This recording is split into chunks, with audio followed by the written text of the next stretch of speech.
Welcome to Washington. I'm Brett Baer. We begin tonight in this special edition of Special Report in the Rayburn Room, just off the House floor, named for historic Speaker of the House Sam Rayburn.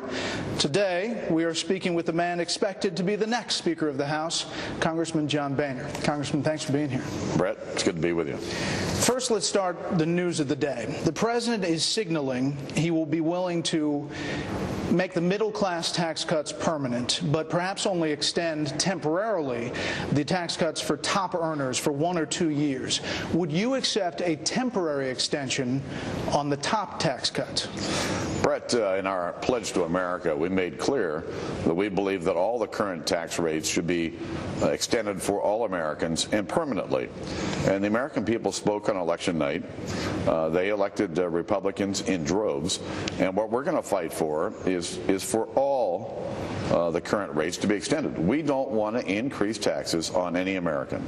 So there's no compromise here? We do not want to raise taxes on any American. I know. The president is saying he wants to reach out, he wants to meet with you, he thinks there could be a deal here. You're saying no.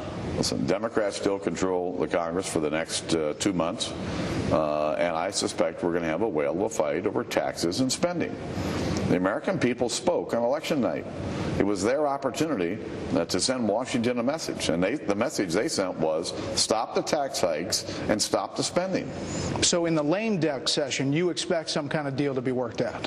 I have no idea. You're not in control. We're not in control, and I've not been party to any of these conversations. I'm for extending all of the current tax rates for all Americans. Do you see elements when you do take control that you can compromise with the president on? Brett, I am not going to compromise on my principles, nor am I going to compromise the will of the American people.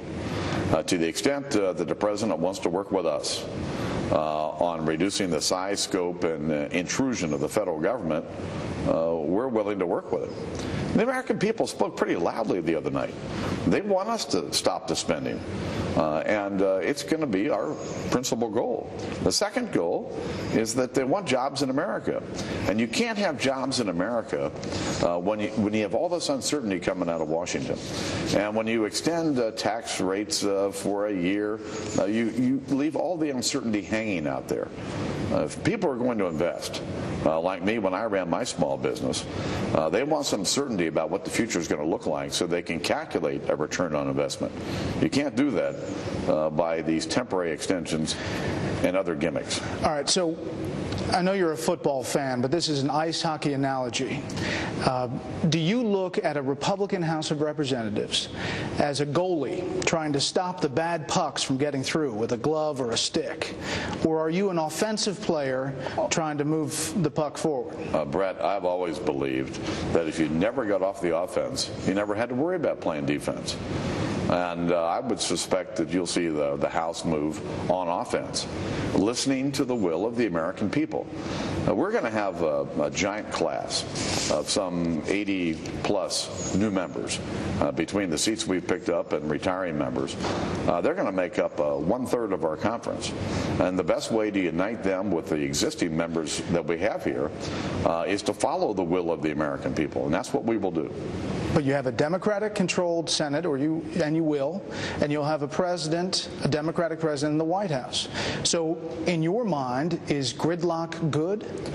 No, the American people want us to find common ground, and I'm hoping that the president heard what the American people had to say. Okay, but what about one thing that you can find common ground with the president on right now, today?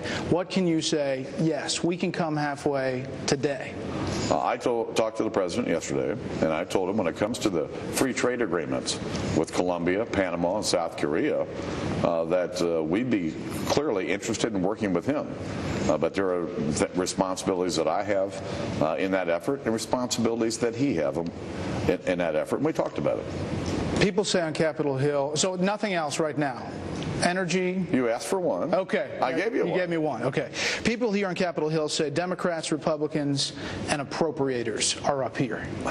The Appropriations Committee is responsible for doling out money historically. Are you going to change the way the Appropriations Committee works? Well, the Appropriations Committee is responsible for funding our government.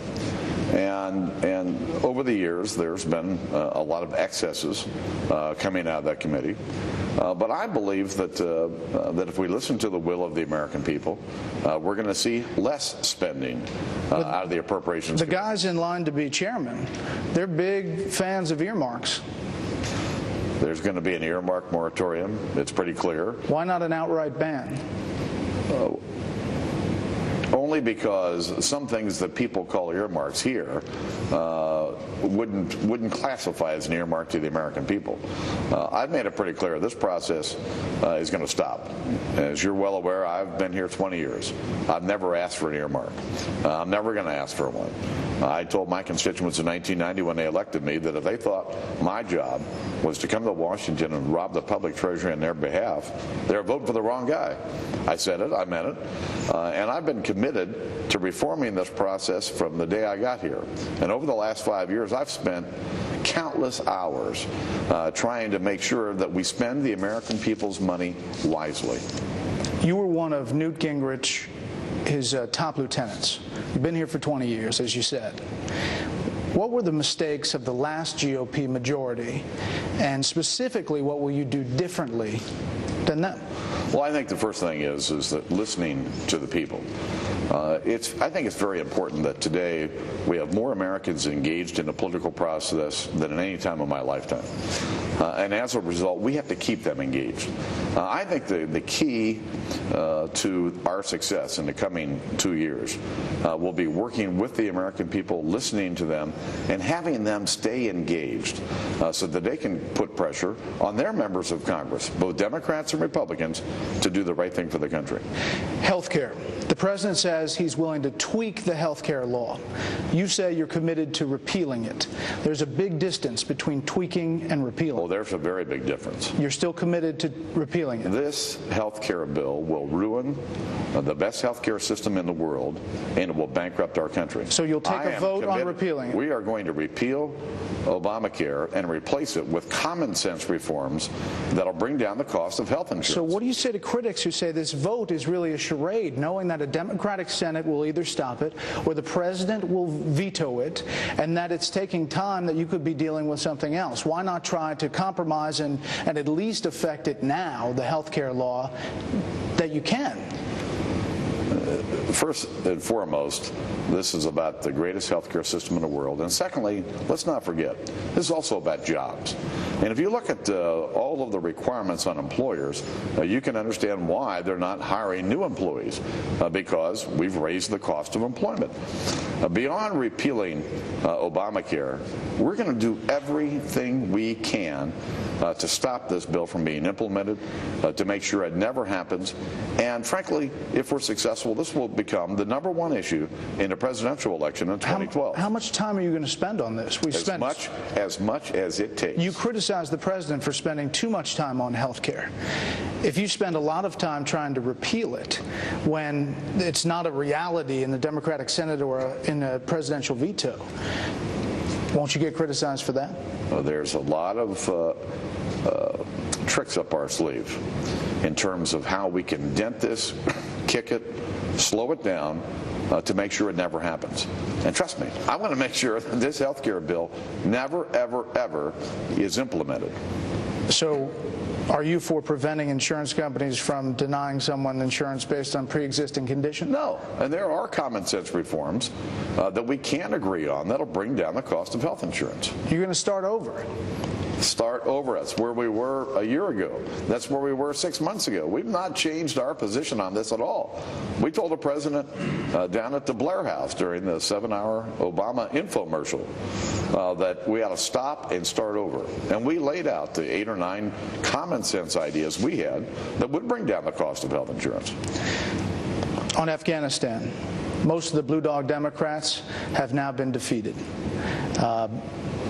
So you were the only group of the Republicans will be the ones who support President Obama. Will you support President Obama in the way he's prosecuting the war in Afghanistan? When the president outlined his plan for Afghanistan, I came out and supported it. I continue to support it. Afghanistan is important for the future of our country, and it's important for the current security of our country.